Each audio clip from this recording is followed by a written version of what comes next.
بيتنا هنا يا راجل، بس شركت الجلابيه ما عندناش غيرها.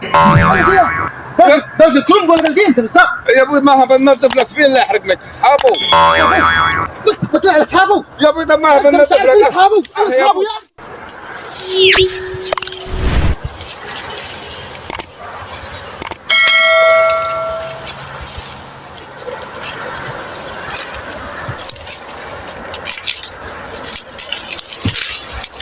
انت لو صفاه اوي وهي بتعمل لك يا باقي الحفاظ له البهائم جعانه يا اخي. الله يسبك ابوك. تعال يا تعال يا ايه تعال يا هي في ناس بدها حفاظ بنظفوا لك. انت مش عارف الكسر يا اخي الشارع. يا ابوي ما خلاص قربوا الباب القصر. قرب يا ابوي بنظفوا لك القصر بقى كله مدعوك جوا. مين اللي قال لك اصلا قصب انت؟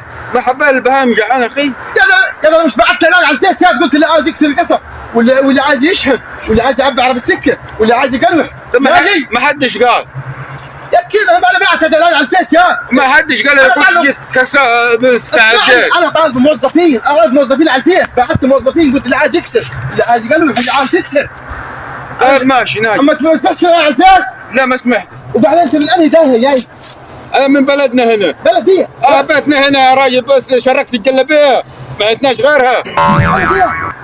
بلد الكرنب ولا بلديه انت بالظبط؟ يا ابوي ما بننظف لك فين، لا يحرق لك اصحابه. كنت بتقول على اصحابه؟ يا ابوي ده ما انت بننظف بتعرف مين لك اصحابه؟ انا اصحابه يا اخي. انت من انهي داهيه يا اخي؟ روح وانا بعت اعلان على الفيس. لا خلاص يا ابوي مشيه مش عايزين. قبل ما تايد كلمه خلاص تكسر. مش عايز. بعت اعلانات. يلا خلاص. يلا غور. ماشي يا عم غور يا شيخ. انا اله انت جيتنا يا اخي. ايه ده؟ غور. لكن مصيبه تشيلك.